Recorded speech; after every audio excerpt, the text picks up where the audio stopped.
Kazi moja tu ambayo tulionayo sisi Baigeza TV ni kuhakikisha tunakutaarifu muda kwa muda kile ambacho kinachojiri katika uga wa kimichezo au siasa, kijamii, kitamaduni na taarifa zingine zikiwemo za hapa nyumbani lakini nje ya mipaka ya nchi ya Tanzania. Bwana, kama wewe ndo mara yako ya kwanza kuisikia sauti hii, inaitwa Andrew Baigeza Nehemia, kwa mchezo wako bwana, fanya subscribe, like, share, vile comment kwa taarifa zote ambazo tunazoziweka hapa. Kama kawaida bwana, msimu ya ligi mbalimbali inaelekea ukingoni. Sasa ni wakati wa kila timu kutafuta usajili mpya, na hapa sasa tunakuja kwa wananchi da Young Africans. Ikumbukwe katika msimu huu palikuwepo ligi ya mabingwa barani Afrika, ambapo sasa Yanga walikutana na Al Hilal ya Sudan. Pakawepo mchezaji mmoja ambaye alionekana kusumbua sana, alionekana kuonesha kiwango kikubwa, na hapo Young Africans au viongozi wa Young Africans wakaweza wao kuvutiwa na kiwango alichokionyesha. Sasa hapa namzungumzia nani? Namzungumzia mchezaji mmoja kutokea pale katika klabu ya Al Hilal, anaitwa ni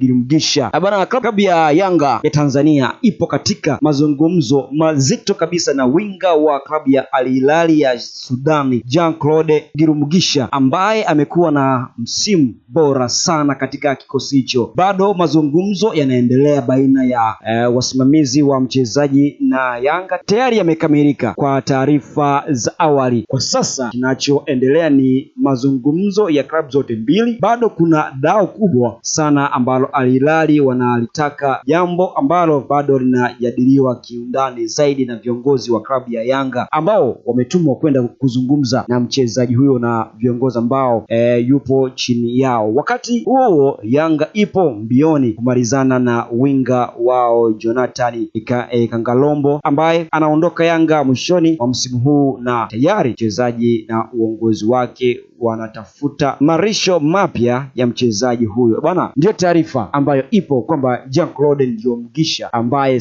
anatokea pale katika klabu ya Al Hilal, raia wa kutokea pale Burundi, ambaye anakipiga huko katika timu hiyo ya Al Hilal, anatakiwa na Young Africans kuja kutoa huduma yake. Winga kabisa hatari ambaye aliwasumbua Young Africans katika mashindano ya klabu bingwa barani Afrika, na kuonekana anafaa kuja kutoa huduma ambayo ni madhubuti, huduma bora pale Young Africans ili kuweza kujiweka katika sehemu nzuri. Boko Yanga wanaenda kushiriki mashindano ya klabu bingwa barani Afrika. Sasa ni wakati wa kuwatafuta wachezaji ambao wana uwezo wakaleta motisha nzuri ya kuweza kuchukua ubingwa barani Afrika, lakini ubingwa wa hapa katika ligi kuu ya Tanzania bara, ikiwemo mashindano ya shirikisho pia ya hapa Tanzania na mashindano mengine madogo madogo, ili kabisa uweze kuwa na rekodi nzuri kwa viongozi wa Yanga na wachezaji pia. Baigeza TV kama kawaida tunakuletea hizi taarifa ambazo ni nzuri, ambazo wewe unahitaji kuzipata na kuzisikia kila siku. Andrew Baigeza Nehemia, usahau kusubscribe, kulike, kushare na kucomment. Twende pale katika mtandao wa kijamii